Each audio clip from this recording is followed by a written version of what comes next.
Hello, ghouls, ghosts, boys, girls, friends beyond the binary, your Barbans, your Heimers, and your Allens too. This is Theme Park Workshop episode 38. We're talking about Halloween Horror Nights. What else is new? But this is actually part two to our last episode about everything you need to know about Horror Nights before you go, before the event starts. In part one, we had an awesome panel of people to talk about the haunted houses, the scare zones, how you take advantage of that time, what you should be looking forward to, fun things like what movies to watch, what shows to watch, what games to play, and also just like what to expect, what tips, So it was a lot of fun. If you haven't listened to it, go back and listen to that. If you're here from that episode, welcome back. Glad to have you. I'm Adam Johnson, by the way. And I'm also here with some wonderful, wonderful people who are here every week, such as Kelly Hoffman. Hello.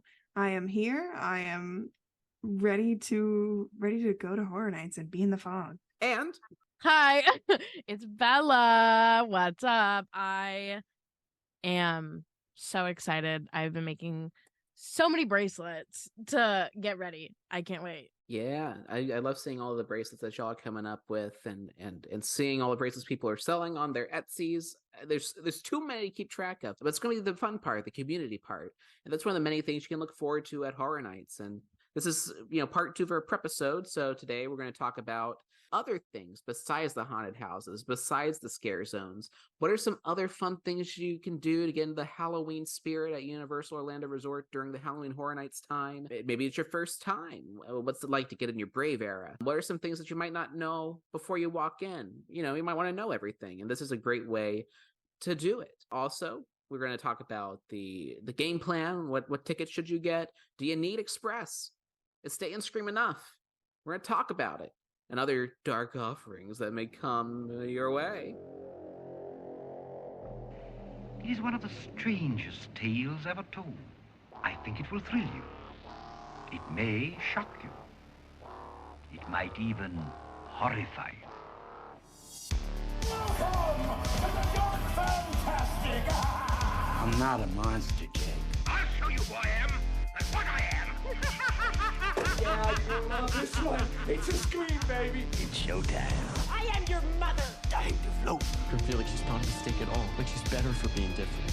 Tend to float. No matter what, you keep finding something to fight for. Hey, Michael! What's your favorite scary movie? You want stars? I'll give you stars! So if any of you feel that you do not care to subject your nerves to such a strain, now is your chance to, well, we've warned you. So, to start it out, ladies, what should people expect on their first time? I know we talked about it a little bit in the previous episode, but I want to get your take too. Like, what should you expect on your first time for some of our newbies? I think that the newbies should expect lots of people, lots of fog, any type of weather, because you never know. But mostly I think they should expect to have a lot of fun and to be scared, obviously, but fun, most definitely. Yeah, I would say the same thing. Basically, what I said last time was just that everything is there's just a lot of everything. It's a lot of good times. It's a lot of scares. It's a lot of overwhelming sensory madness. So just be ready, bring items that give you comfort, especially earplugs. Concert earplugs are my favorite, but any kind that make you feel comfortable. And just be ready to have an amazing time, and also be ready to feel like garbage the next day when you barely sleep and your body feels like it's falling apart. That's the underrated part of it, because it is such a thrill. But you are doing a lot of walking, or if you use a wheelchair, you'll be doing a lot of rolling. It's a great time. It's a fun time. And, if you're scared about or you're worried, you're anxious, you don't know what to expect in a haunted house. You don't know until you try it. And I think that's true with any ride, any attraction. There's a ride I did not too long ago, and I was kind of like, I don't know about this. Oh, it was a Serengeti Flyer over at Busch Gardens. Not to make this a Serengeti Flyer review, but I'd never done a swing like that. And then I did it. I'm like, oh, so that's what it feels like. And that's kind of like what it was, my first time doing Halloween Horror Nights house, which was Universal Monsters in 2019. It was fantastic, but it was scary. It was overwhelming, but I wish I could do it again, because I know what it's like to do it, but there's no better way to do it to get into it than to do it the first time. You know what I mean? I think that's what helped get me into my, if we're going to call it the brave era, get in our brave era, in my brave era, was like, okay, what am I going to connect with? In my case, it was an IP with Universal Monsters. So maybe there's an IP like Stranger Things that you're really into. Go to that one first. Do what you think you're going to be comfortable with. Like maybe you don't want to strategize if you're anxious. You just want to like build yourself up. Or maybe you do a comedy house. Like the year I went, it was Killer Clowns. This year it might be Chucky or Yeti or something like that. But, build yourself into it with like a safe point for you. So for me, it was Monsters, and then I did the scariest house of the event, which was Graveyard Games. What a back-to-back scary combo. But then like by the end of the night, I was so used to it, and like I could decompress with like Depths of Fear and Killer Clowns and Ghostbusters that particular year. And it's going to be a different set of houses this year, of course. So like the houses I'm talking about won't be there. But because I did my Brave era, just kind of like, I got to do it. Let's do it. Now I'm an ultimate frequent fear pass holder, and I have no regrets. But what got y'all into your brave eras? I love, by the way, that we both started with the Universal Monsters house, because my first one was in 2012. I did the Universal's House of Horrors. I actually can't remember, but I'm almost positive that that's the first one I did, because I know it was one of the ones I did when it was still light outside. And I think that was the first one. It was terrifying to me, but it was like based on the classic monsters in a very different way than the new ones. Like they did a much better job of it in 2019, but it was a fun house. A lot of strobes. But yeah, I would say what got me into the Brave era was definitely, I guess I've been doing haunted houses since I was about 12 years old. Started with Hallowscream, then went to Halloween Horror Nights.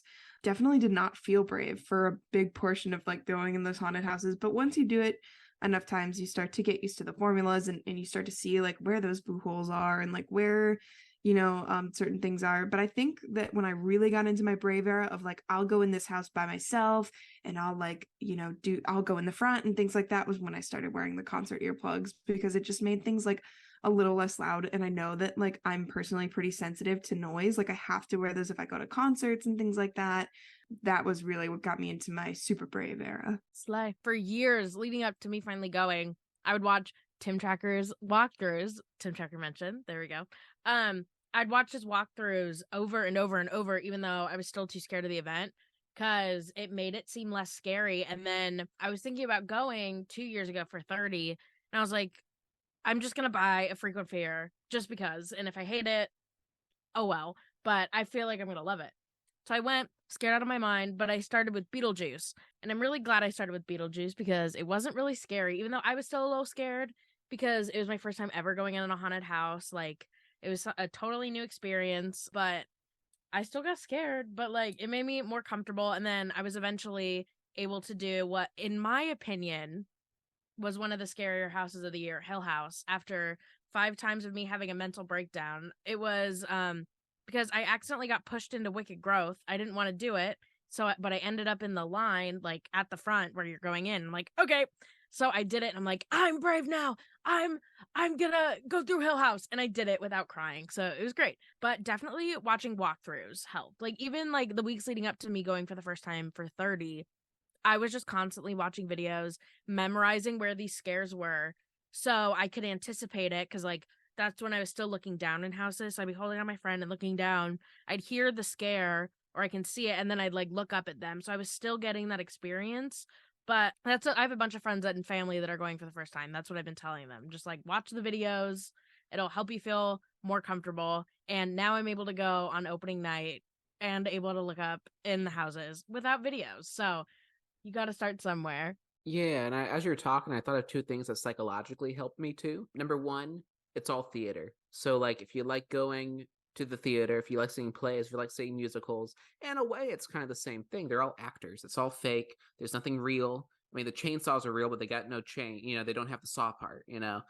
Is it spooky still because it's loud? Yeah, of course. But it's perfectly safe. They're not allowed to touch you. They want you to have fun. It's a fun thing, because Halloween Horror Nights started as the biggest Halloween party. That was the goal. It was like a 3-night, they had costume contests, and they had musical acts and magic acts, and one house in the sweaty Jaws queue because Jaws was down.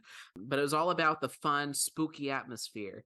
And I think even though like the production value has certainly gone up, and you've got these iconic characters, that idea is still the same. It's a big Halloween party with your favorite spooky movies that you might watch with your friends on a Halloween night or Halloween weekend.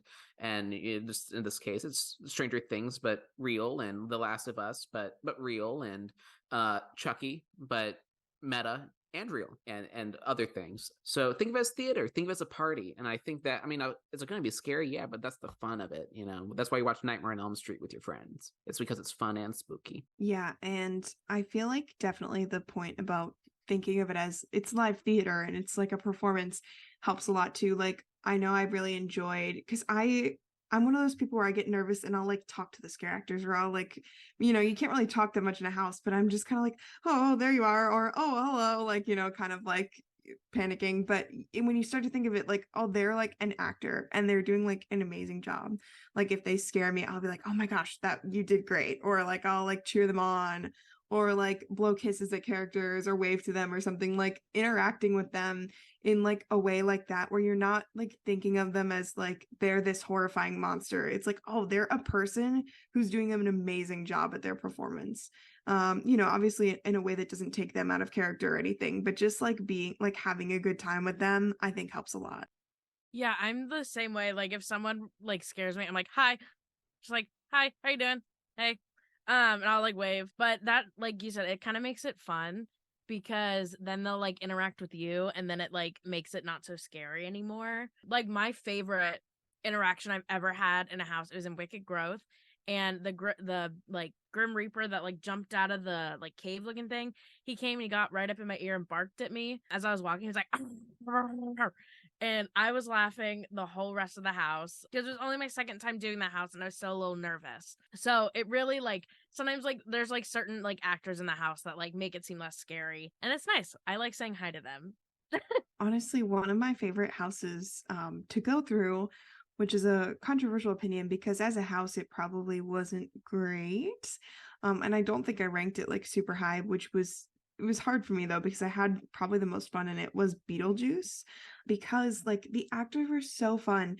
Like, I had a lot of interactions with, if you didn't get to go, there was an interaction with the Beetlejuice in the first room, and he was mic'd and he would talk to you, and I had a lot of interactions where he'd point me out specifically and I'd talk to him and stuff.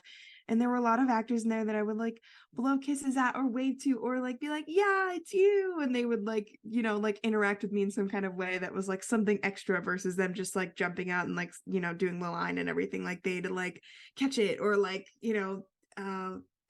do something like that was really cute. So yeah, I had like a lot of fun doing that. Obviously it can be harder if they're like someone who's trying to be like really, really scary. But yeah, something like, I don't know, I was just thinking the Chucky house, but that's going to be interesting because I feel like it's going to be a lot of puppets and animatronics, so maybe not. I don't know, but yeah, I'm super excited. Yeah, and even some things kind of become memes if you're, following along on social media, or like HHN Bear is the classic one, where this bear would just keep on showing up after a Scary Tales house.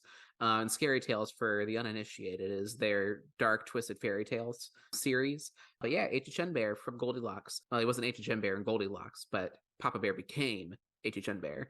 And so people would just scream, bear, bear, bear, or chant, rather. I know last year, it was Jumbo Grub. And so you'd walk into the bug house, and in one of the rooms in the corner, there is a jumbo grub that would kind of leap out at you a little bit and go, blah, blah, blah, blah, blah. And Jumbo Grub became so iconic that you would just yell at them and be like, Jumbo Grub! And Jumbo Grub would do a little dance, like a little shimmy. It's like, Jumbo Grub! And we're both happy as we're being peltered with spray and stuff in our face, but it's great because Jumbo Grub! And things like that. So that's what I mean. It's like a really fun, it can be really fun as much as it is scary and spooky, and each house is a different flavor. I cannot wait to blow Steve and Eddie and all of them a kiss. I can't wait. I'm gonna be like, hi, Steve. Oh my god, I can't wait. Oh, you know what? Another one of my favorite houses to do that kind of stuff in, that was, sorry, Beetlejuice, a better house than Beetlejuice, was the Icons captured house. Like, I had so many fun interactions in there. That was such a great time.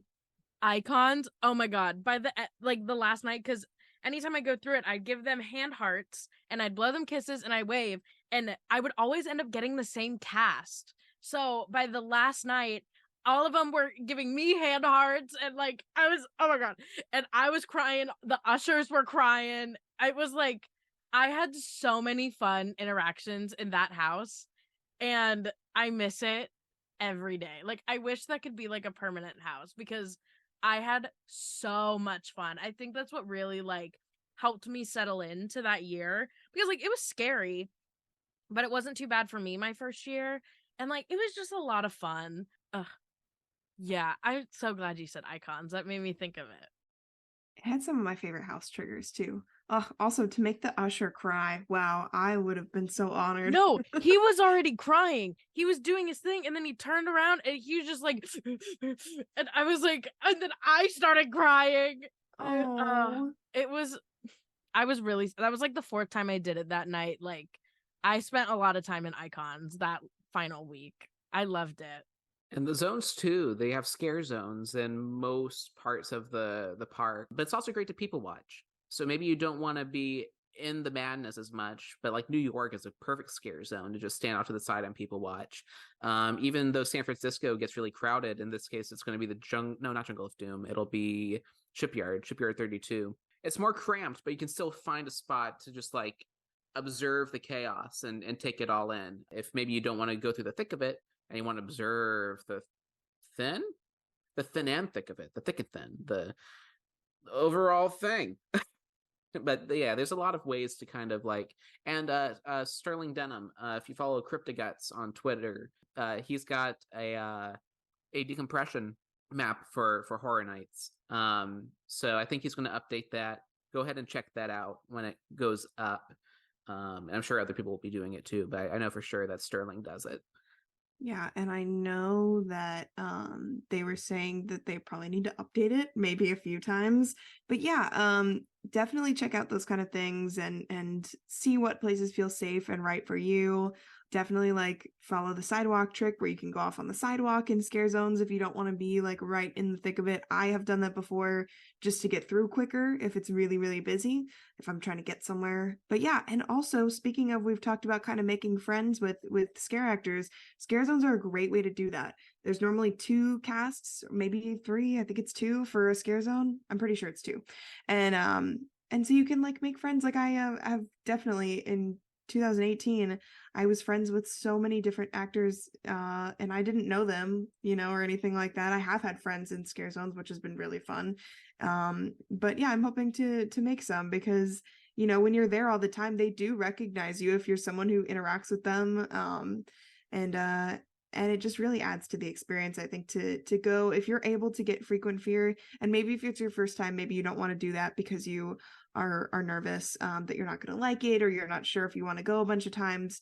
But if you do plan on getting frequent fear, I think going as much as possible and interacting with some of the same things as much as possible, like, it is very valuable. Like, you may feel like, oh, I don't know if I want to do this a bunch of times. Trust me, if you like it, you will want to do it a bunch of times.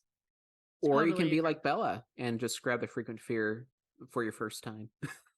Yeah, I still can't believe I did that because, like, what if I didn't like it? What if I absolutely hated it? I mean, it's kind of like we were saying, it's like theater. It's like you bought an expensive ticket to the most expensive immersive Broadway show. Literally. But it was worth it in the end, and now I've gone many times. Yeah, so before we move on, the Discover Universal blog and the Discover Universal podcast always puts out a first timer's guide or a scaredy cat's guide. I think that both podcast hosts on Discover Universal are self-proclaimed scaredy cats, talkers, screamers, all of that. So give that podcast a listen if you want for more information, and also check out those blog posts, and they go all the way back as well. So I just want to throw that resource out there. But yeah, so one thing we want to emphasize this episode is, like, in the previous episode, we prepared you for the houses. We prepared you for the zones. We got some other great feedback and tips and tricks and stuff that I learned. But there's more to Horror Nights than just scary houses and haunted zones. Might even go the other way too. There's so much more. So we're just going to go down the list here. But the first one is if you get there at the park, or if you get there to Horror Nights when it opens, you're at the front of the gate, you'll see this thing called opening scaremonies, where the icon of the year or the icons of the year, depending on the year. This year will be one icon. He'll welcome you in and do a little presentation, a little skit. There'll be a voiceover, and then all the scare actors, representatives from the zones, will come and congregate, and they'll announce the opening of Halloween Horror Nights like it's an opening ceremony, and all the chainsaws go off, and you're pushed into the park, and they chase you to the different scare zones. I've never done it myself, but it always looks like a really fun time for those who get to do it. I did it the last night of 30 and the first night of 31. Ah, It was fun. I wasn't that close, but actually I did it a couple times for 30. But it's still fun to watch. Do they do it every night of the event? Yep. Oh, that's cool. No, Yeah. I've never done it. For 30 the last night I was like pretty close, so I had to figure out a plan to get away from the chainsaw so they didn't chase me. Cuz they were sitting up there longer than I thought they would, and I was like, "Okay. All right." So I like had to like zip out of there after I like scanned my pass. Another big thing about Halloween Horror Nights, and this has really become the talk of the town, I feel like, in the past couple of years, is the specialty food and drink. If y'all are foodies, or if y'all like the festivals at Epcot, this is kind of like the universal equivalent. Forget food and wine, forget farts. It is Halloween Horror Nights. Yeah, specialty food and drink. Of course, you've got your classics. You got your pizza fries at Louie's. You've got your twisted taters throughout the park. What's another one that's like iconic? Blinky cup. Oh, And yeah, your Blinky Cup drinks. But they've also got special foods for the different booths throughout the park. They got booths throughout the park in addition to some of the normal restaurants like Fast Food Boulevard at Simpsons or Louis Italian over in New York. I've enjoyed a lot of these booths in the park. There's some that they've announced and people have gotten to try through the Taste of Terror. What's standing out to you guys? Because obviously we haven't tried it. We didn't do Taste of Terror because it definitely was not worth the price for us, because we're going to be there in like September and October, so we'll try it there. But they did announce a couple of food items. We'll have tried them. What are y'all looking forward to? What's standing out to you? I'm looking forward to the walking taco that I saw that Tim Tracker tried. I know that there's a couple things that are 2 Tim Tracker mentions in one episode. We're doing great. I saw that there were a couple things like the salad and like a few other things that weren't going to be at Horror Nights. It was just for the event. I'm not sure if the walking taco was one of them. I hope it wasn't. We're good. It's going to be at the event. Okay, yeah, good. It's going to be there. I'm pumped for that. And then the Fedra ravioli, whatever it's called. You know what I'm talking about. And I'm going to say the Hellfire cake, even though I know I'm not going to like it based on reviews, but I'm still looking forward to it.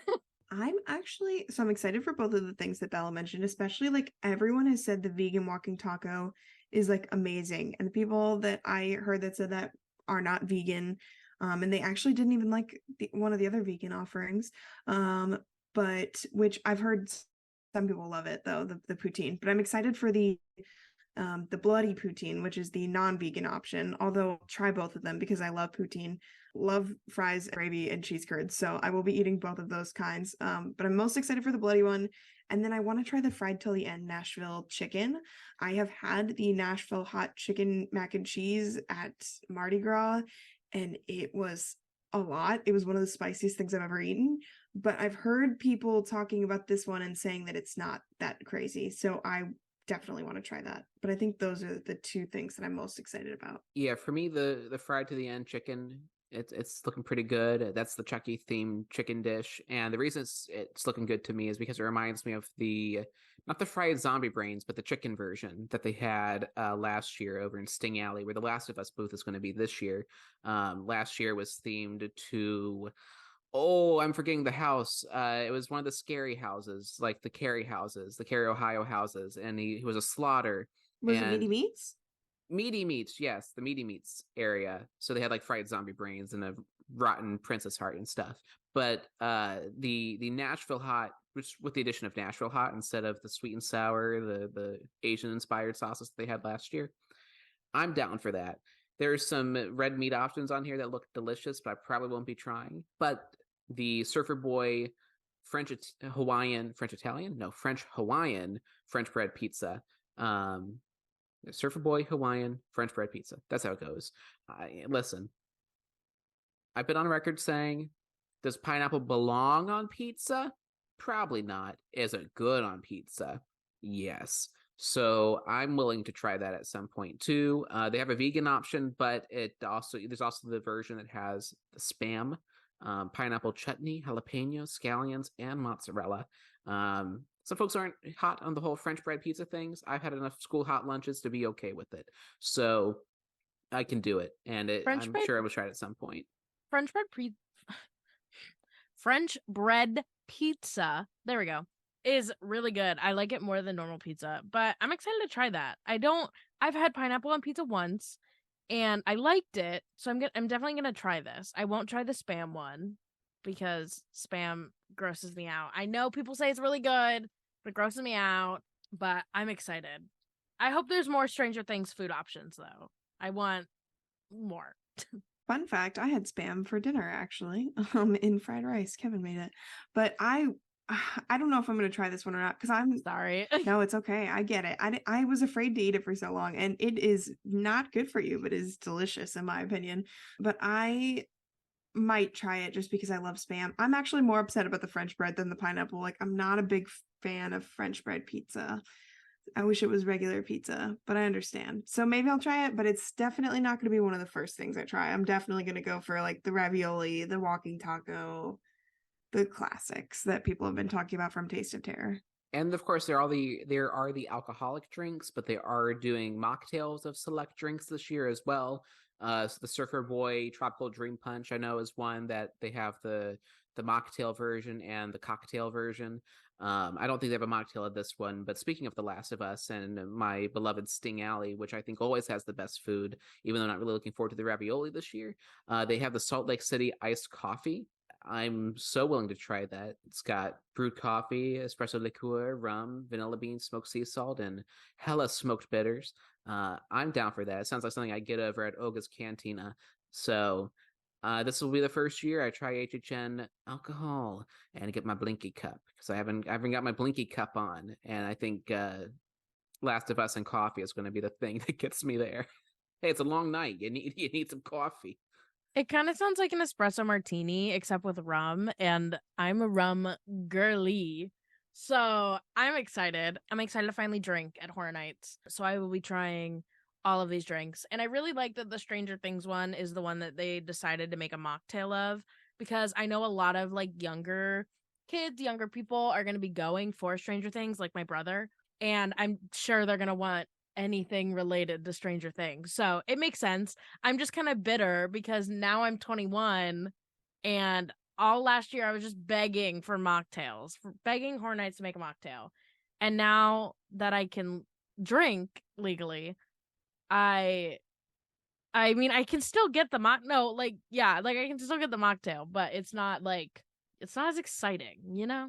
Well, I will definitely not be drinking. I don't like coffee and I don't really like alcohol that much either. So I will be drinking the mocktail for sure because it sounds really good. I've never owned a Blinky cup because alcohol is just not really my jam. I do drink on occasion, but like stuff like theme parks where I'm like going hard, like I just don't like to have alcohol in my system. So I will probably be using Coke Freestyle and then getting a mocktail in between because it sounds delicious. I'm excited for that. So I hope that trend continues. I definitely think that it sounds like they'll have at least one. I would love if they had more. I think they're going to have mocktails at some of the resort offerings as well, but don't quote me on that. They have mocktails at Dead Coconut. Oh, that's right, Dead Coconut, which is cool because I'll be going there too, for sure. So yeah, I am very excited about the mocktails. I think that's a great step in the right direction. Yeah. Continuing our adventures in the park, we have the opening ceremonies, we have the food and drink. Oh, I forgot to mention that over by Lombard's, I thought it was going to be over at Central Park, but all the signs were pointing toward being by Lombard's in San Francisco, which is where the Shipyard Zone is going to be. They're going to have the Peacock Halloween Horror Bar, which is a special bar sponsored by Peacock, everyone's favorite streaming service. I hear y'all. Oh, yeah. I hear all the Peacock fans out there mostly watching WWE, but that's okay. Yeah, that's going to be there. Apparently, David S. Pumpkins, he's his own thing, is going to be there doing some meet and greets. That'll be fun. Maybe, I hope so. I do like that skit a lot. So, or sketch, not skit, sketch. So if you have a chance, maybe check that out. But there's also a headliner event, that part of the event that happens. We have our houses, we have our scare zones, but we cannot forget our outrageous, as I say, live show, returning for its third year, Nightmare Fuel. And this time it's called Nightmare Fuel Revenge Dream. It's illusions. There's some hardcore dancing. There's fire. So much fire. It's a really impressive show that you really won't see in any other theme park, or during the day even. It's a very unique show, and I'm always entertained when I go to see it. But what have y'all seen Nightmare Fuel? I know, Bella, you've seen Nightmare Fuel. Yes. Kelly, have you seen Nightmare? I have, yes. And I will say it's also a great place to, especially if you're new and you're not used to all the walking and standing, great place to take a break and sit down. I would say definitely get there early before the show, and go hang out, right outside where they'll have like a holding area and you can sit down somewhere over there if you need to. But yeah, definitely go see that, because it's a great place to take a sitting break. I always use my earplugs there, by the way, because it can get loud. So just keep that in mind. But it's a great and very fun show. It's very different than anything else that you've seen as a stage show in any kind of theme park. So I think it's really cool. I love Nightmare Fuel. I'm a Nightmare Fuel stan. I cannot wait. I've loved it the last 2 years. And I really loved it last year because I had a Harry Styles song. And my soul left my body the first time I saw it. But I'm excited. I'm hoping things are a little different, because last year and the first year were almost identical. But I do like that they had all like the iconic dances from it that are like iconic in like the Horror Nights like group.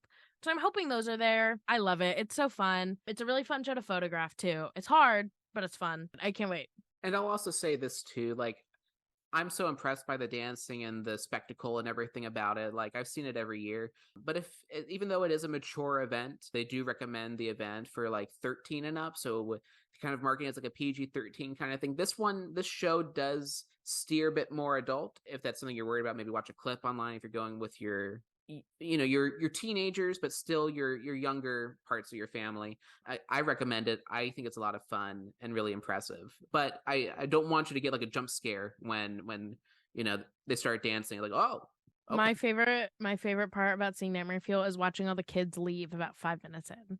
I love it. I count them. It's really funny. But yeah, definitely, I wouldn't say like beware, but like just have that in mind, because I did get in a little altercation the last night of my first Horror Nights, because me and my friend, we said bad words in line, and she's like, "These are my children," and they were fully grown 16 and 17-year-olds. So I was like, enjoy the show then. Enjoy. If you think that's bad. But yeah, so just like be conscious. I mean, I am going with my entire family, so we're gonna see how that goes. But I'm excited. I can't wait.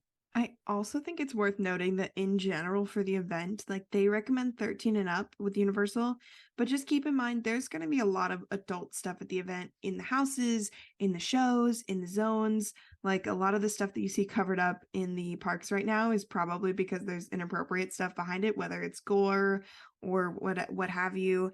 There's, there can be curse words. There's definitely going to be guests using curse words and being drunk and belligerent, which that's another thing. But, there will be guests engaging in more adult language and behavior. So just keep in mind that while they do recommend 13 and up, like keep it to your discretion depending on what you want your children exposed to and things like that, or what you want to be exposed to. There are plenty of adults that's not their jam. Probably not the event for you, just because there is a lot of adult stuff that's snuck in there. Yeah, I mean, I had friends go when they were 11 and 12, and they turned out okay. But, know yourself. I couldn't have done when I was 11 or 12. I would have bailed, like, as soon as I saw, if I came this year, Oddfellow, just like, just scary man with cane, I'm out. So know yourself, know your family, watch some horror movies, see how they react to that. It also gets them hyped for the event if they really do dig it. But yeah, some are more gory than others. Like, I was going to say Chucky's not going to be that gory, but I'm sure it's going to be pretty gory. So never mind. If it's based on the show, kind of, we talked about in the last episode, that it's very meta. There are some very gross scenes in the show. I don't want to spoil it for anyone who doesn't want to be spoiled, but like some of the grossest scenes in horror movies I've ever seen as far as like gore and kills. So considering it's called Ultimate Kill Count, that one's probably going to be pretty nasty. But I started going not to Horror Nights, but to Hallowscream, which is similar in its content. Maybe Halloween Horror Nights is sometimes a little bit more adult or more intense, but it just depends. I mean, they're both very scary. I was horrified, but I went every single year since that. So I haven't necessarily gone to Hallowscream every year since that, but I've gone to at least one haunt every single year since that. And that's Hallowscream Tampa, of course, since Hallowscream Orlando just opened a couple years ago. But yeah. Right on. We don't have to spend too much time on this because the same rides that are open at the park. I mean, there's less of them. It's going to be more your thrilling rides like your Transformers, your Gringotts, your Rocket. But there are going to be rides open during the event. If you do want to ride rides while you're at the park during Horror Nights, just keep an eye out on what time some of these rides close. I know Gringotts open or closes around midnight, 11 o'clock. It closes earlier in the event than the event closes. Same with Transformers, I think, because those are more screen-based, they need more maintenance. But other Rocket runs the entire night. You can do them. Men in Black. I was looking at a post this morning, and it's of course rumored because they haven't said officially what's going to be open, but they did say Transformers and Gringotts until 11, and then the rides that'll be open all night are going to be Mummy, Rip Ride Rocket, Men in Black, and I can't find the post, but I know there was one more as well, I think. So it's mostly the thrill rides. I don't think Simpsons, anything in Simpsons that's a ride was open, because I guess there's technically 2 over there. E.T. is not going to be open. No Fast and Furious. No Minion stuff. And that's speculation. I mean, it's possible, but based on what we know, those probably won't be open. So just keep that in mind. Just only a few rides. Yep. But for the rides that aren't open, like E.T. and Fast and Furious, they have been involved with the queuing or the actual house itself. So if you want to kind of see a behind the scenes look behind, backstage Universal and seeing different parts of the lines that you might not normally, it's also kind of a cool, like, for me, that's a very nerdy thing. I love going in the back way of E.T. as I'm leaving houses. I don't think they'll do that this year because of the way it's set up, but nevertheless, there are rides. They're going to be roaming chainsaw hordes usually. They don't announce those, but they go around the entire part of the park. So there are safe zones, but there's also no safe zone. But they're fun. Bella disagrees. She's boo chainsaws. Boo. Boo. Boo.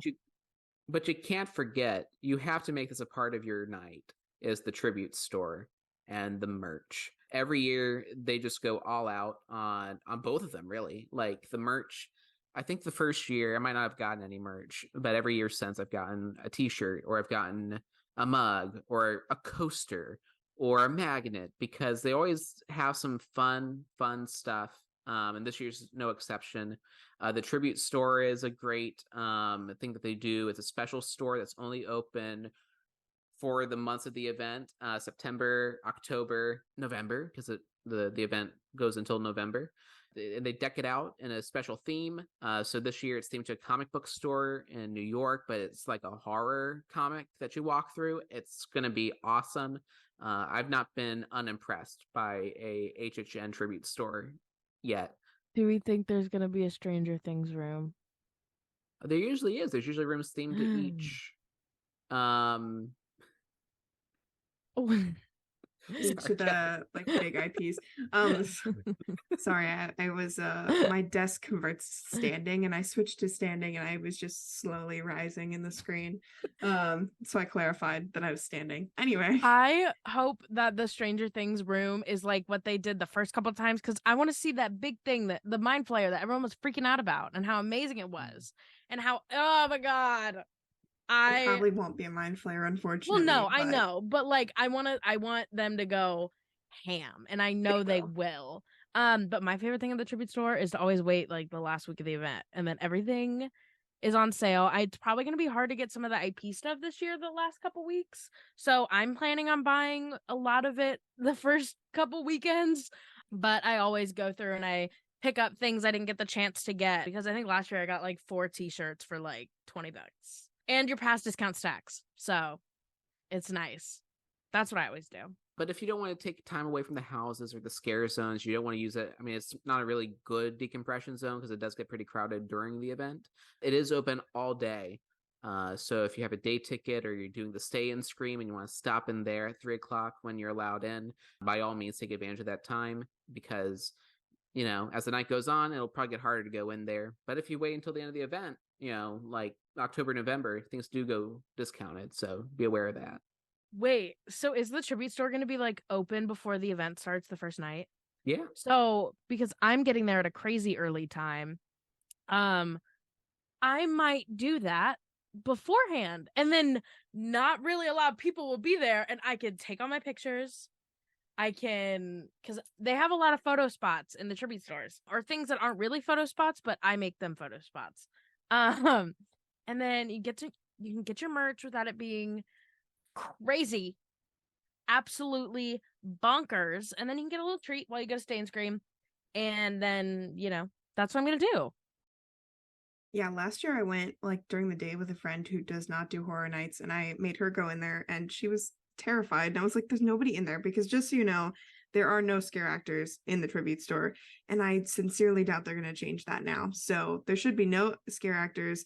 It's definitely a little bit of a spooky atmosphere, but you shouldn't be like terrified in there. Like it's an interesting way. Like if you're kind of curious what the set design and stuff looks like for horror nights, you could definitely go during the day one day at Universal if you have a day ticket or an annual pass and kind of see what it looks like because it will be open during the day. I went at like 12 o'clock with my friend or something and we got skull brownies and stuff from the tribute store because they always have like a little bakery section that has like jar cakes and brownies and all kinds of delicious treats.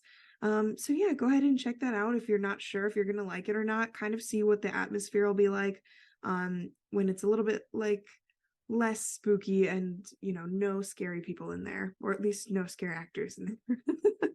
I can't speak for everyone.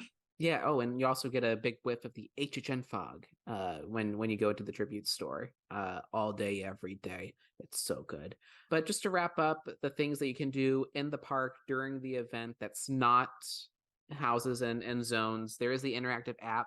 If you get bored in the lines, you're not going to be like us and bring some light reading horror material. They do have the app. There's usually a trivia game, terror trivia. So trivia related to the houses, trivia related to, you know, the monsters. Universal Monsters has been a house. The history of the event, get to learn about that. They also have a special game associated with the app. So last year they just did an expanded version of terror trivia, but in the past they have done like a QR scan game where you go around the park and you scan some things. They also had a Stranger Things mini game in 2019, as well as a Universal Monsters like Match 3 game. So it changes up every year. I think that's one of the more under talked about parts of the event is the app, but it's fun. It's a good way to, you know, spend some time, kill some time in the line. Granted, have a battery pack on hand because using your phone during the event, you need to get home. You need to use your GPS, so be aware. But you can also access the Haunted Tales podcast on the Discover Universal podcast. So if you want to hear about the story behind the Darkest Steel before going into the Darkest Steel, well, now you can. On the app, bring some earbuds. And also there's the production diaries, which go behind the scenes of some of your favorite houses and zones. And if you bring your earbuds to use at the event, you definitely want to use those noise canceling earbuds because it will be loud even in the lines. I want to try. Sorry, I want to try my noise cancellation AirPods in a house one night. You should. You can definitely do that. I was thinking about that actually. I'm gonna try it one night. Maybe I'll whip out the old Maxes. Yeah. No, that'd be fun. Anyway. Yeah, that would be fun. Another thing that they've done in the past was in 2019 for Graveyard Games. They had like a texting game. I think it was through Messenger. But you could like kind of see text of like, you know, there were these like teenagers that were being rascals and like disturbing the dead and all that. I don't remember the exact plot of the house. But you could like kind of see their texts with each other and see how they got to where they were at. I sounded like a real old person when I just said that. I swear I'm not that old, but they've done some really cool stuff with that. So definitely check out what there's to offer on their social media and on the app especially. Yep. But you can be rascals outside of the park as well. During the Halloween season, the entire resort usually goes into the Halloween spirit. Maybe not to the, well, definitely not to the extent that Horror Nights does in Universal Studios. But there's some daytime things, there's some nighttime things, there's some all-day things, there's some city walk things, some IOA things, and some resort things as well.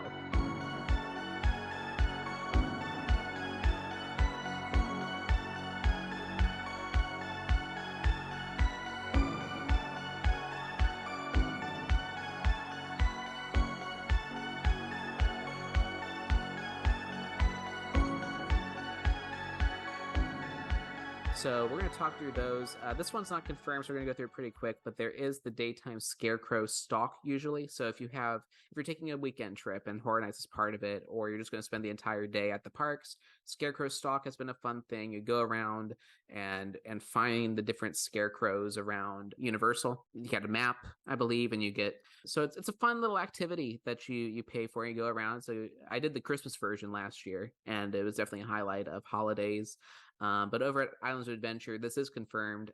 They have the Dark Arts Castle show where they do like some projection mapping onto the Hogwarts Castle, and the Death Eaters have been an annual thing. So if you are scared of Horror Nights, you are anxious of Horror Nights, the Death Eaters is a really good like primer to what a scary zone is going to be like. It's not going to be as scary because they're more there to like spook you as opposed to scare you. They're part of the atmosphere in the Halloween season and stuff, the Death Eaters. They do like a 5-minute show around the, I say show in quotes, in the Hogsmeade area, and then they scurry back, and they'll do some of that over in Diagon. But with Hogsmeade, you get to experience that without an HHN ticket, so you can try it before you commit to it. And then speaking of merchandise and Tribute Store, Islands of Adventure has their own version of that. This is their all year All Hallows Eve boutique. This season it features Dr. Oddfellow's Traveling Oddities. He's taken over. In the past it's been like the monsters, it's been Lil Boo, it's been different characters, and they always deck it out for like 3 months at a time, and right now it's themed to Dr. Oddfellow's. Great way to get your merch if maybe you can't make it over to studios in time for whatever reason to do the Tribute Store. Maybe you want to do it over at Islands of Adventure. I don't know, you do you. But it is an option. It's always fun to check out. Every time I go to Islands of Adventure, I'm like, can we check out the All Hallows Eve boutique? I ask myself that, ask permission of myself, but I also ask my friends if they happen to be there. Yeah, don't miss that one. That's fun. But I also really like the Coconut Club. This year it's Revenge of the Dead Coconut Club in 3D featuring Universal Monsters. This is the spooky overlay of the Red Coconut Club, which is one of the last nightclubs that are at Universal City Walk. You got this in Rising Star, I think. I don't think Bob Marley's a club. So yeah, that's a lot of fun. They have had live entertainment.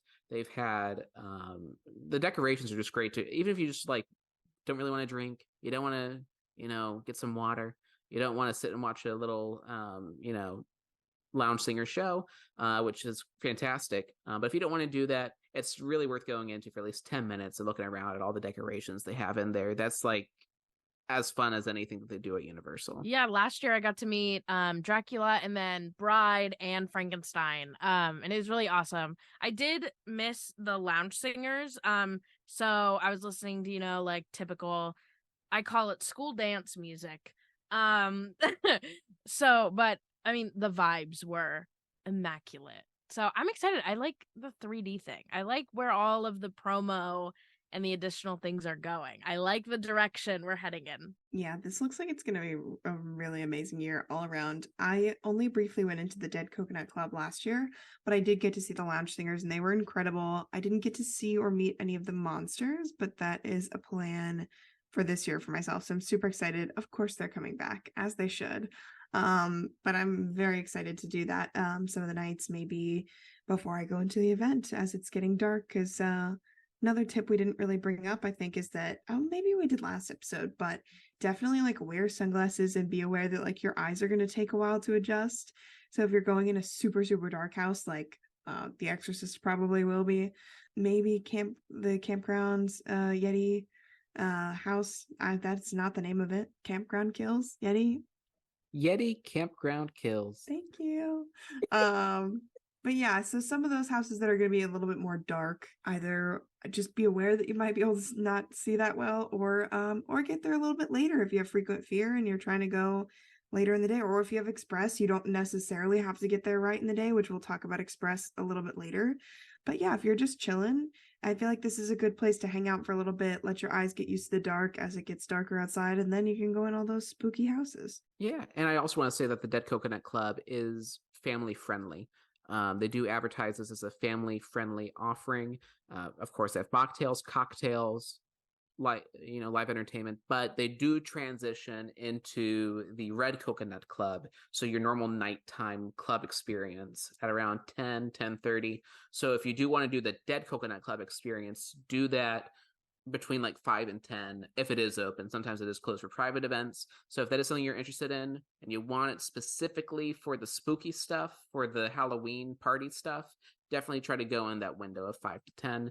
There's also in the resorts, if you're staying at a Universal Resort Hotel, you do have access to the following experiences. There's some photo experiences. One themed to Chucky's Twisted Playground photo experience at Cabana Bay Beach Resort.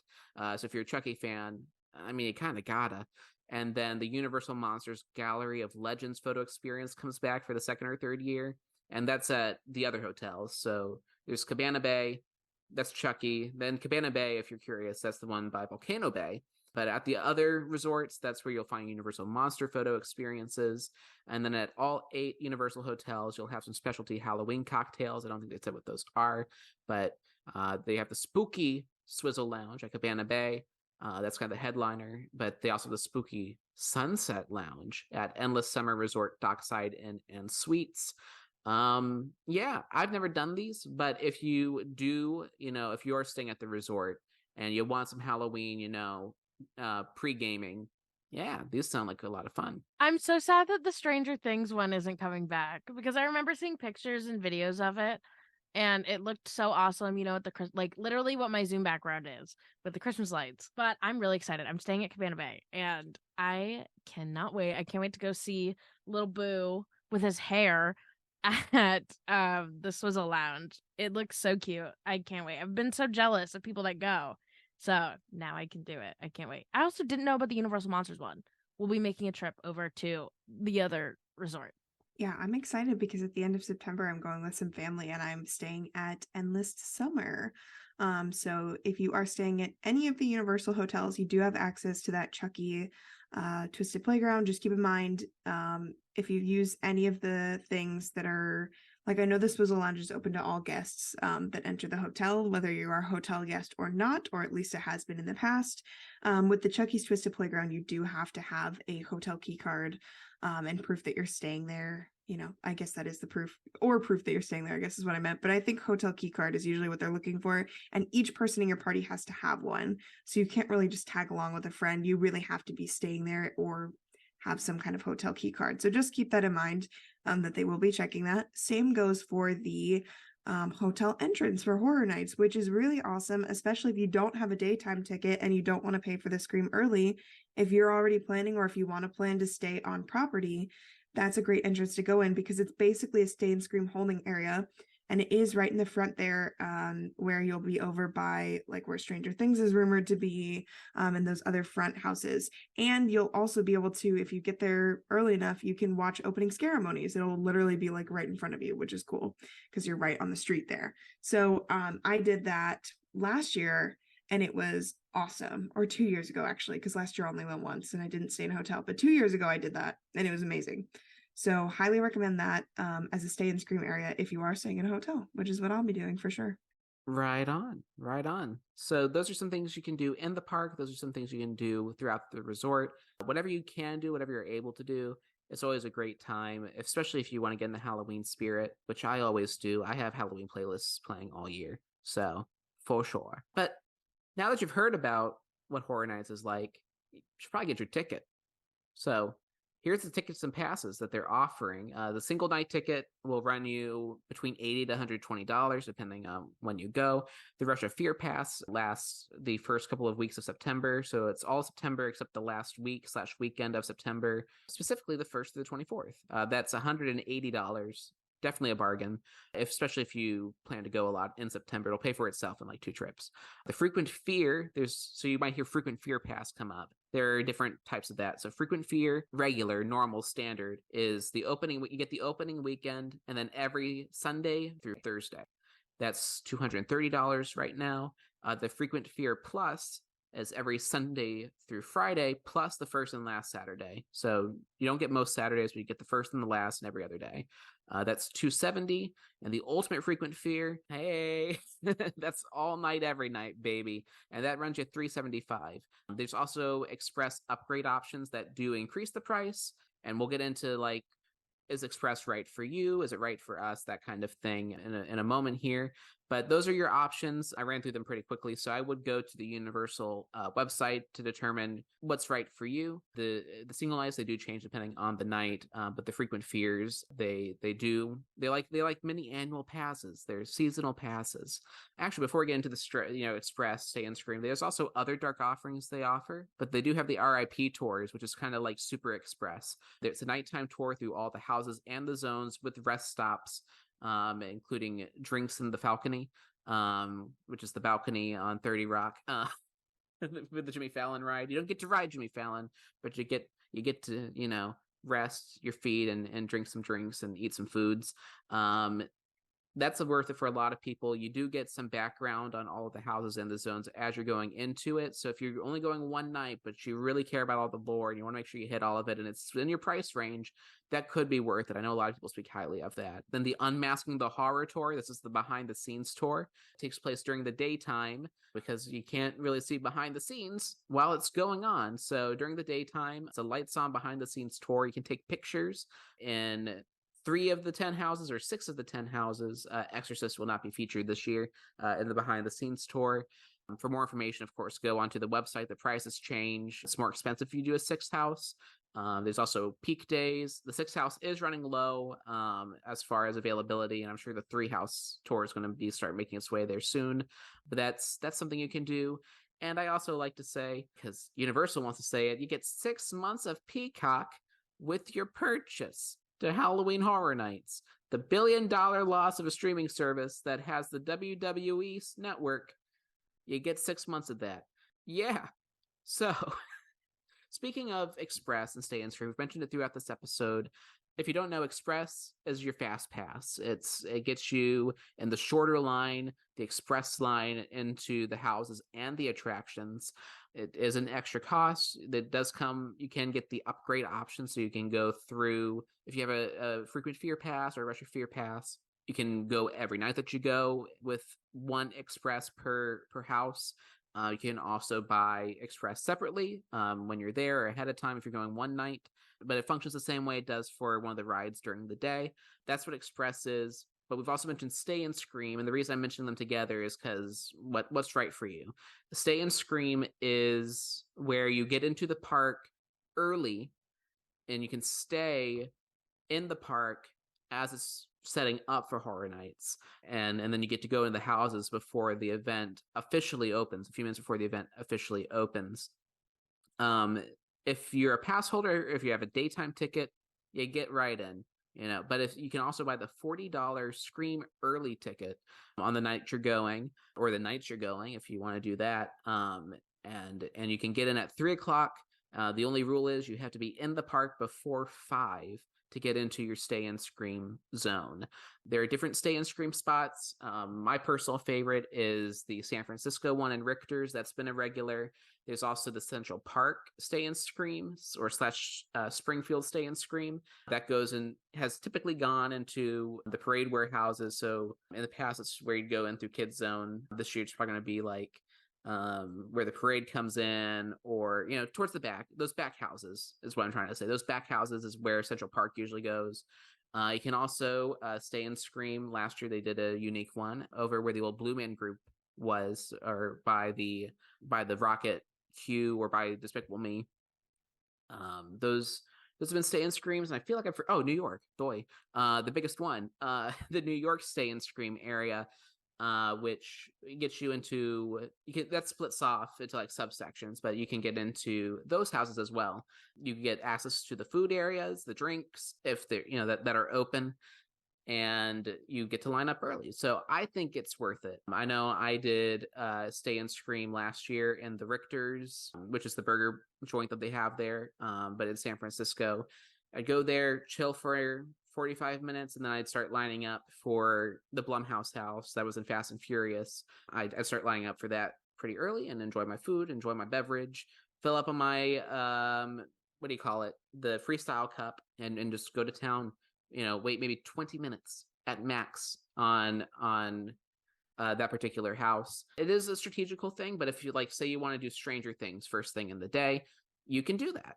You can line up for Stranger Things and it's the first thing you do, but you're not losing event time per se, not as much anyway. Like the line could be still long, but you're not losing event time. So yeah, there's there are those different zones. And the reason I'm not being very specific right now and only talk about trends is because that is one of the more flexible things that happens over the course of the event is how to Stay and Scream function. We don't know until we're there. Universal's they don't come forward a lot about it, and I think it is because they don't want anything in print that you can be like, wait, but your website said this is going to happen, because it does change depending on how the event's going and how to best get you through. So that is an option. Stay posted on that. And of course, the express passes are an option. But I kind of want y'all's take. So Kelly, I know you've used Express in the past. I haven't, but how is Express for you? Et cetera, et cetera.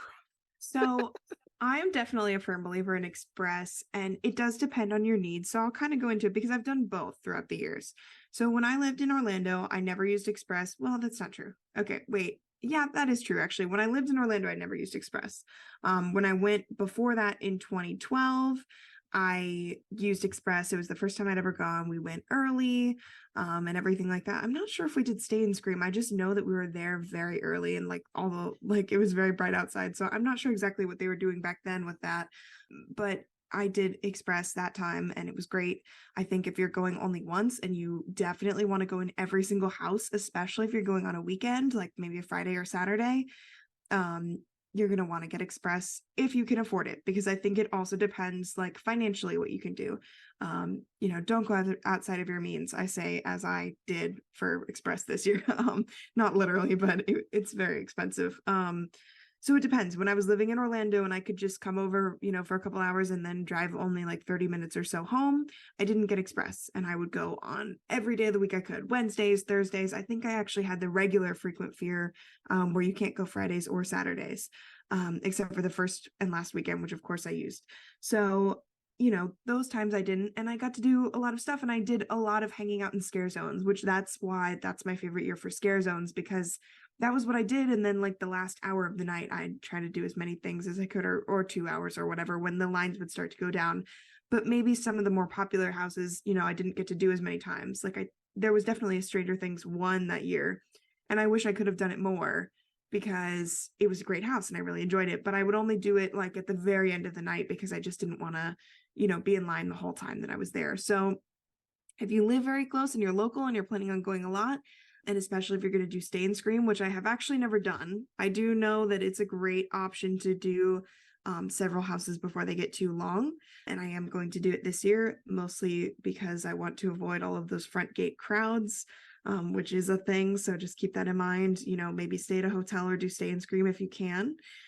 But for me personally, I actually got the ultimate frequent fear plus Express. And it's not because I'm rolling in money, because I'm not. It's because lines for me just have gotten really difficult. It's just hard for me to wait in a line for too long for a multitude of reasons. So I just found that it was worth the extra bit of money to get the Express. Another factor is that Express often costs more than your actual ticket for the event. So I'm going a couple of times throughout the season separately with people who are only going for one night and they want to get Express to do everything. So I was like, well, if I bought Express twice, it's I might as well just spend the extra little bit to have it for every night that I go.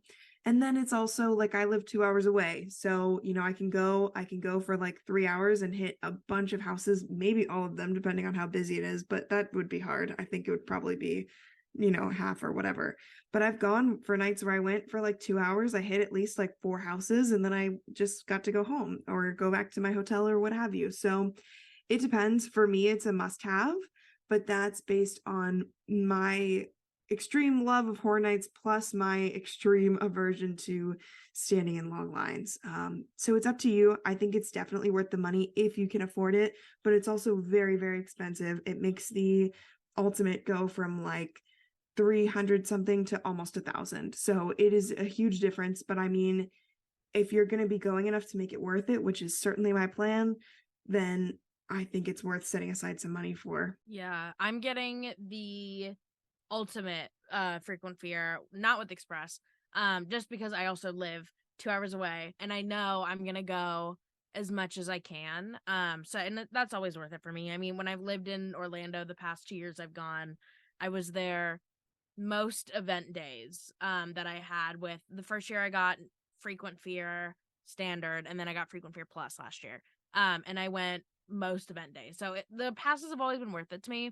There is a night where I'm going with some friends that are only going for one night, so I am gonna buy Express that night. So I'm excited to see what Express is like. So definitely have that knowledge. And maybe that means maybe I'll get Express next year. We'll see. But I haven't done Stay and Scream, but I'm very excited. Because probably every time I'm there that I'm gonna stay and scream, I will be in New York for Stranger Things. So I'm excited because everyone always talks about it and I always missed it last time. I would always get the times wrong, or my Uber there would take too long, security would take too long, and I'd miss it. So I'm excited. A lot of new things that I've never done at Horror Nights this year, and I can't wait. I do want to talk about a little bit about what Express is like too, because I know a lot of people may be wondering, like, do you get to go straight on? You know, how long is the wait? So what they normally quote you is that it can be up to, I mean, they probably don't say up to, because of course it could be longer than this if it's delays or what have you. But they usually tell you it could be about half of the wait of the regular line. Personally, I've never waited more than, I want to say 20 minutes normally. I mean, maybe I've waited 30 or so minutes. It could definitely be longer for something like Stranger Things or The Last of Us, which will probably have crazy, crazy long lines. So it depends, but normally it's about a 20-minute or less wait.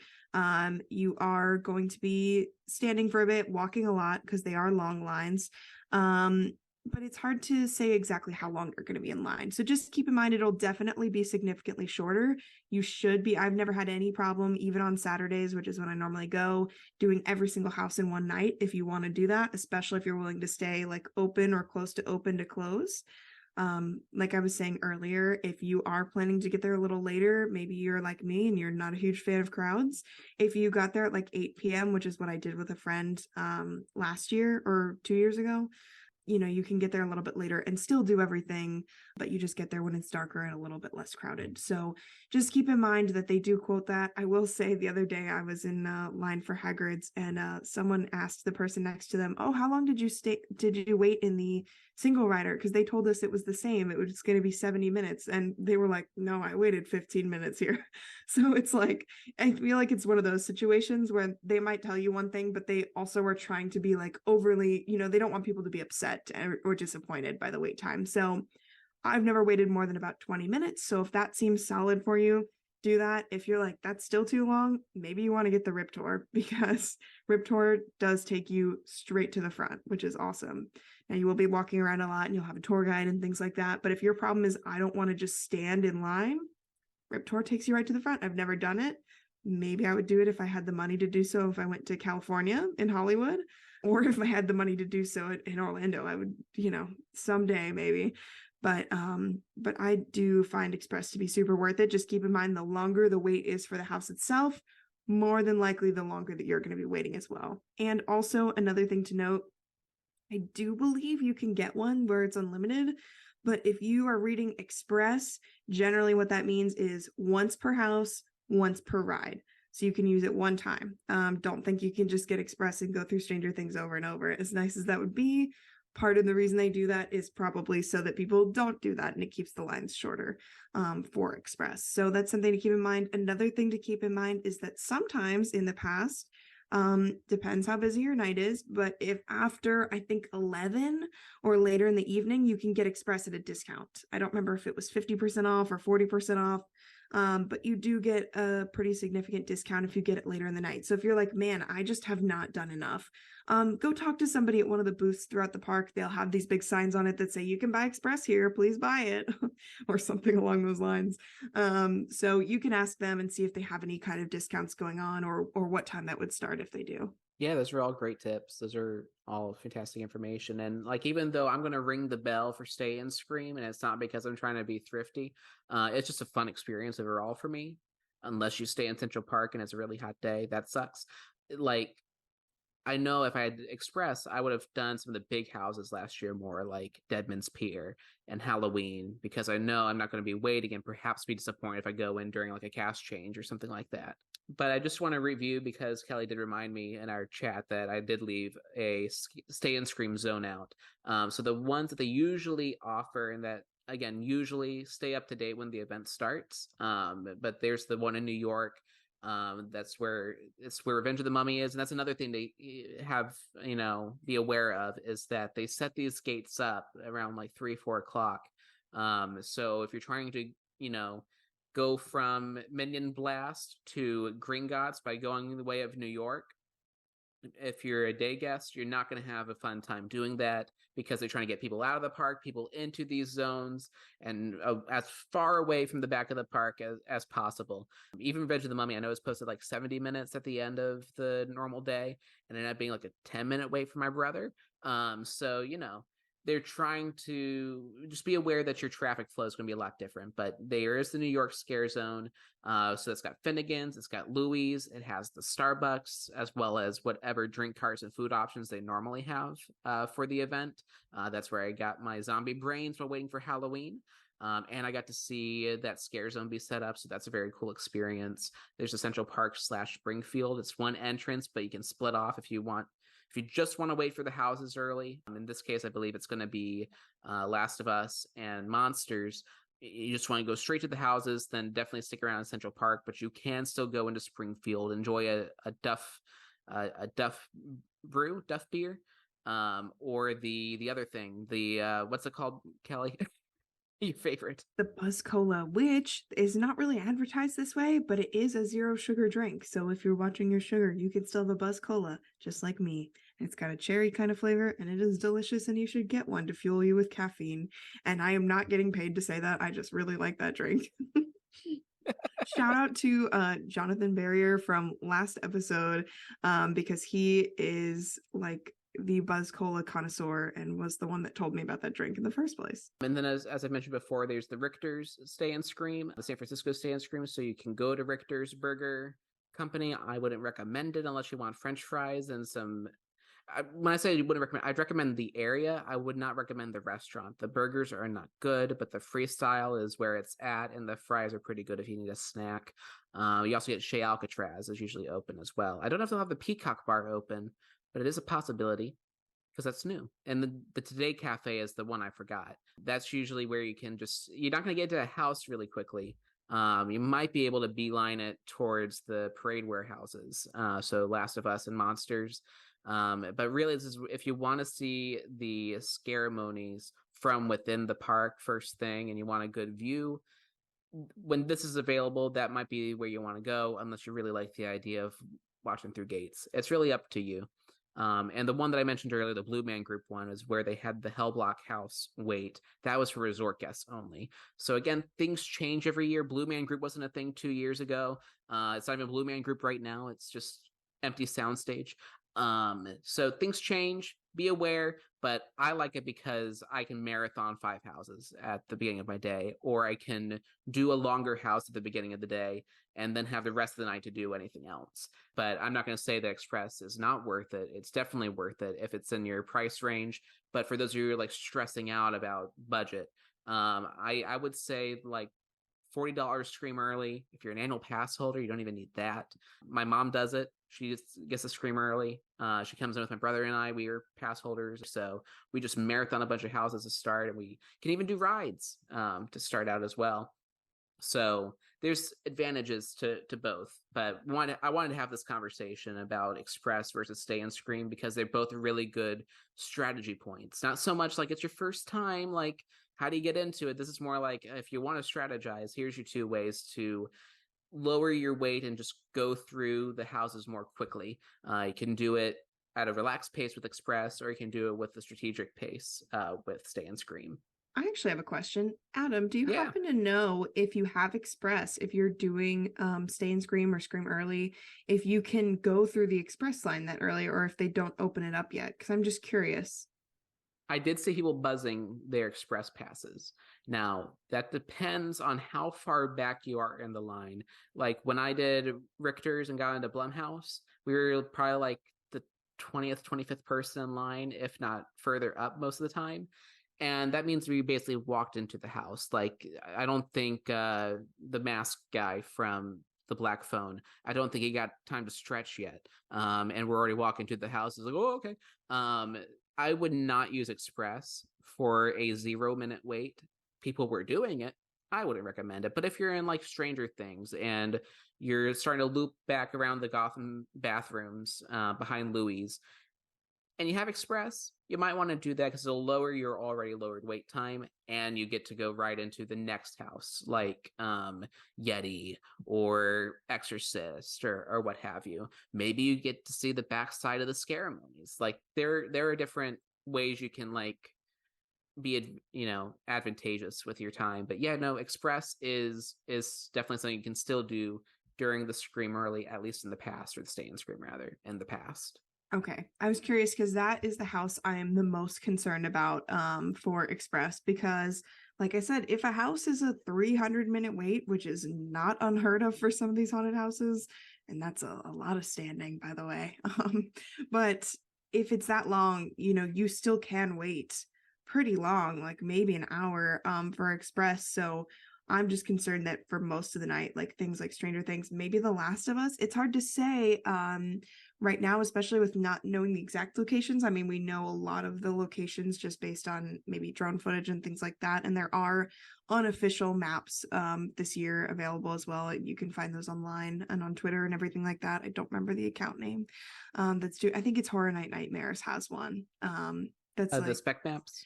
Yeah, but it's not a spec map. It's like, I mean, I guess it is, but they are basically calling it like an unofficial horror. Oh yeah, that's Horror Night Nightmares. Yeah, okay, yeah. So that's what I've been looking at. So it's hard to tell. I mean, like The Last of Us, I think is definitely going to be busy, but it's going to be a little bit more in the back. So it just depends. So I'm definitely thinking, I'll have to see how long, because I don't want to wait an hour for Stranger Things, So we'll see how that goes. But I'm excited either way. Yeah, I went last year. One of the times I was doing Halloween, I was on one of my friends their AAP, and I think we waited like an hour because you get sent through the express line, which was fine because loved Michael Jennifer. But I actually think that was the time that we went there and there was like no one in there, so I think it was that time.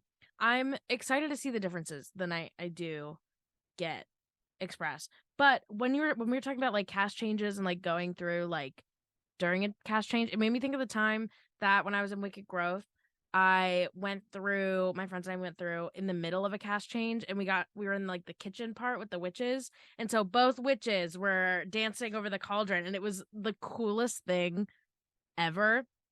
So sometimes you may get unlucky with cast changes, but sometimes magic happens literally and you get to see something really cool. But yeah, thanks for the tips on express and everything. I will be using those. Yeah, I feel like it's important to know and to be informed of all of your options, because I think it's a great option. But yeah, and like I said, it's not best for everybody. Even like I said, some people that still might be too long of waiting, and maybe you want to do Rip Tour or something like that. It's pretty awesome. And that is another thing to point out that you just mentioned, the AAP. If you have the accessibility pass at Universal, also similar to the DAS or disability pass at Disney, which do keep in mind, if you have never applied for one, you do for Universal now have to apply online ahead of time. It does take a while to get it processed. I'm not sure. Mine took about a month with the new system. I don't know if that was just because I applied within the first week that it opened up. Maybe they've gotten a little bit more of a handle on that, because I know that there was just a crazy amount of requests.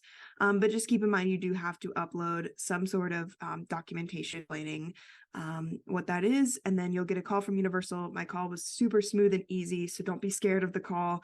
But basically, once you get approved by the IBCCES system, with your paperwork and everything like that, they'll make sure that you have all the documentation, and then you speak to Universal, who is not viewing your paperwork, by the way, and they just kind of talk with you about what it is you need. If you need wheelchair accommodations, you can get that set up so that you don't have to, pay for a wheelchair every single time.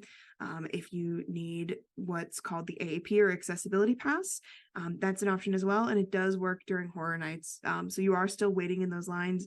If it's Stranger Things, you are still waiting that 300 minutes or whatever it's going to be, but you wait it outside of the actual line. So you can do something where you're sitting down, you're getting a beverage, you're getting some snacks. You could wait in other lines too if they're shorter ones. But it's a really great option for people who do have some form of disability.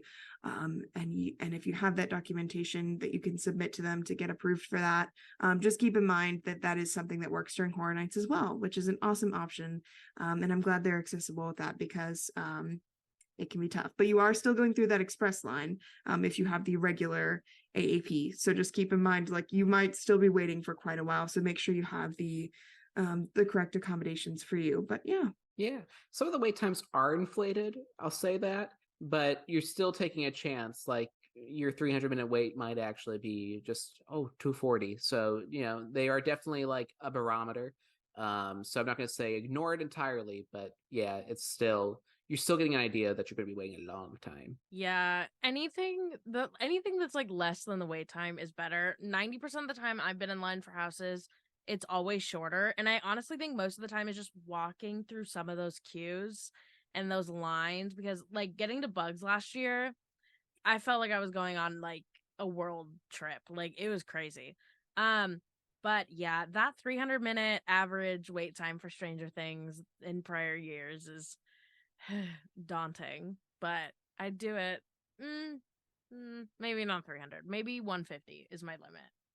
But I'm also going a lot, so it'd be fine for me. Like, I would be content if I'm there for like a whole weekend, just going and waiting in a very long Stranger Things line, bring my AirPods, bring my Kindle, get a drink, because they do have drink carts that don't just have seltzers and ciders. They do have drinks, which is really nice, especially when my Freestyle cup doesn't have any water in it.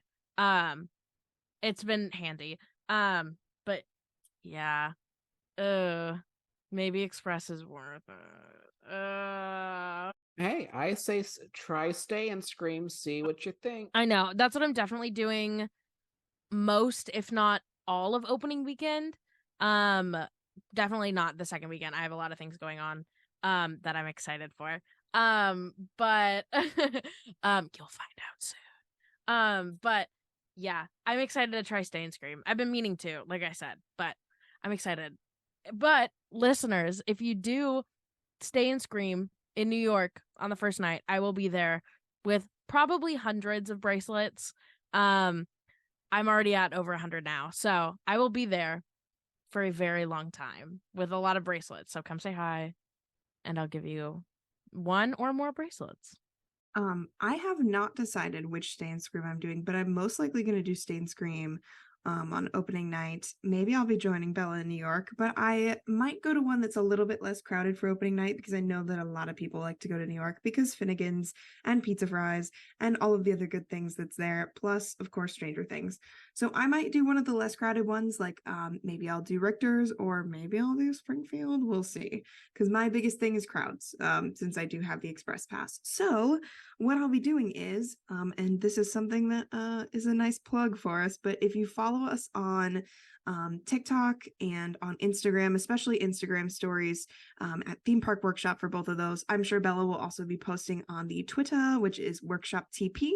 But if you follow those social medias, we will be letting you know where we're going to stay and scream. We'll also post stuff throughout the night. Also, feel free to send us a message if you're like, hey, I'm going to Horror Nights, can I grab a bracelet, or can I say hello or do a house with you or whatever. if you listen to us, we would love to see you and say hello. So just keep posted on our socials or send us a message on any of those sites. Maybe not TikTok because I never see those notifications, but definitely Instagram and Twitter. Send us a message or say hello and see where we're at. And we would love to trade or hand out bracelets to you. Can I say something crazy? I love crazy. I've never been to me too. I don't remember the words are, but I've never been to Finnegan's. I've never even stepped inside. Me neither. So It's my bucket I'm list. excited. It's delicious. I can vouch for that. I've only been a few times. I've been I haven't really gone just to like drink or anything because I mentioned earlier in the episode that I'm not a big drinker.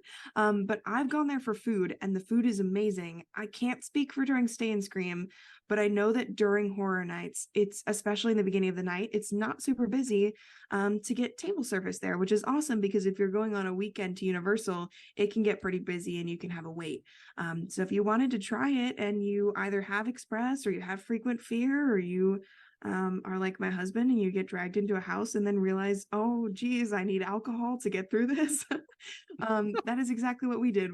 We went there at like 7:00 maybe on the night that I went with him, and it was awesome. We just got to sit down. I got my shepherd's pie. So if you need like a meal or alcohol, because they do have a bar area, and they have, I know, like Irish beers and cocktails and all that good stuff, definitely check it out because it's good stuff. I'm sure it's busy during Stay and Scream, but it is not super busy in the beginning of the event because everyone's rushing to houses and rides and all that, mostly houses.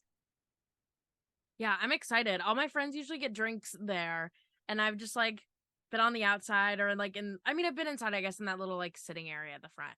But I'm like, Also, I don't know if this is going to be possible, but I will be on the hunt for a rum and coke at Horror Nights. I think I can make it happen. Also, Yeah.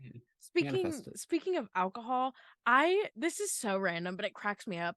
I just love that you can get a glass of wine at Horror Nights. I think it's so funny for no reason. So I want to be walking around Horror Nights with a glass of wine. Like, that's iconic. I'm gonna be in Stranger Things line, just sipping my little glass of wine, being like, hey. This house is most refined, the greatest of high arts. This house. This is a oaky Chardonnay. This house is strange, and it has things. I was just Chardonnay.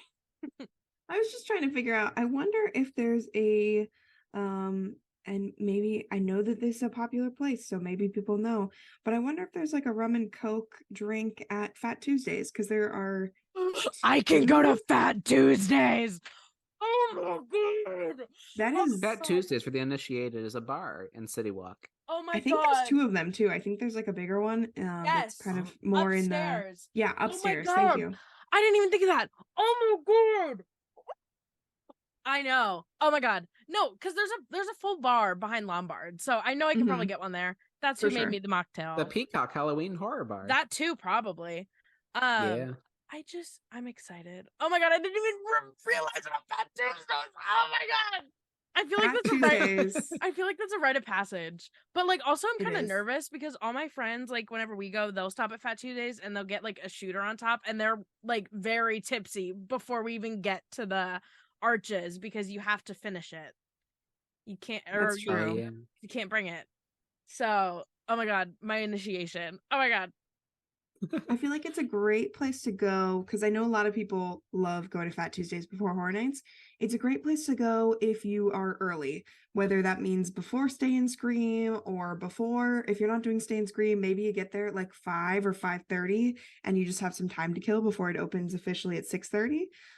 So they've got all kinds of cool drinks. If you like sweet drinks, this is the place to go. I actually don't see a rum and coke slushie on here, but they have like if you like fruit flavors, they have like every single possible fruit flavor you could ever want and like every type of liquor, and you can get it with or without like a floater on top, depending on how obliterated you want to be. Some people need the liquid courage, man, but they sound delicious. So I know that is a thing that people enjoy. So check it out if you like that kind of stuff. We hope that in our lead up to Halloween Horror Nights 32, we've initiated you in some of the things you can expect. Definitely, we could go on forever. because we love this event so much. We could honestly probably just make our podcast just Halloween Horror Nights, but then, well, I guess we could. I don't know if Jonathan and his crew would appreciate that. Another 36 will be HHN 366. How about that? 666. Oh my gosh, we should do that though during October, because I know we got a lot of events we're going to for That's true. Fun things going on. I think we should do a poll. I'll run a poll on Twitter or Spotify. Okay. Anyway, if you are on Spotify, go down to the poll. If you made it this far and answer it, it'll be a fun little question and a fun little response. But yes, we hope we've initiated you. We hope you're ready. Let us know how hyped you are, because obviously we're super hyped. Subscribe, follow the show. I think on Apple you can rate us. Spotify too. So if you want to do that, leave us a little like, leave us a little star, maybe 5. Honest opinion. Comment on YouTube, like the video, etc., etc. Because we do have a lot more haunt content coming up. I know some of us are going to Hallow Scream. We're definitely going to Sir Henry's, which is one of our favorites. That'll be happening in September next month. Very excited for that. Who knows? We'll obviously be getting our thoughts and reviews and probably rankings about Halloween Horror Nights 32. And I'm sure, you know what, we might even have other things, but stick around on the Patreon. And I'd like to shout out our patrons: Landon Kanoki, Jonathan Edward, Jordan Buster, Greg Harvey, and Joshua Gonzalez. Thank you so much for your patronage. If you're a $5 patron, you get some great bonus episodes. If you're any kind of patron, you get some updates from us. So if you want to know what's happening, what we have in the works, when to expect what episode when and stuff, that's and you want to support the show, of course, Patreon's the place to do that. So Bella's got the Twitter, Kelly's got the Instagram and the TikTok. I got the Patreon. I'm your buddy over there. So our Patreon is patreon.com/themeparkworkshop. You can follow me personally at AdamJ_film on the Twitters. Bella, Kelly, where can the people find y'all? I did want to mention one more platform that we have, which is Facebook. I've been trying to post on there more. It's an easy place to click on some of those links as well, since you can't always click on those in the actual posts on some of the other sites. We do have our links in our bio though on TikTok, because thanks to y'all and a bunch of other people on the internet, we have gotten 1,000 likes on TikTok, which is super exciting. So we have our followers. I don't know. We actually have 83,000 likes because we had one TikTok go super, super viral. But we have 1,000 followers, which is super exciting. We're somewhere around there. So we've got the link in bio now and we're super official. But we do have a Facebook as well. So check us out there. The point is that you were asking about me. Where can you find me? I am on Instagram as Kelly D. Hoffman. I do have an extra E in my name. So Kelley D. Hoffman. And then on Twitter is where I talk the most about Halloween Horror Nights, which is killer_Kels with an S. You can also message me anytime on the Theme Park Workshop Instagram, and I'd be happy to chat with you. What about you, Bella? Well, like Adam said, you can find me on our Twitter, Workshop TP. I'm over there. Love to chat with you. But then you can follow me on Instagram at Flynn Rider's Nose. I've got some fun stuff in the works that'll be coming up in just a few short weeks, and I'm really excited. So walk along. I don't know where I was gonna go with that. Stroll, float, fly on over to no, I'm tired. Go find me on Instagram, Flynn Rider's Nose, Workshop TP. Come party. I'm trying to think of a spooky way to close out the show. Like, what's like a one-liner? Oh, I got you. Are you ready? Yeah, I'm ready. And we will see you in the fog. Oh, you're so smart. How'd you get so smart? You're so smart.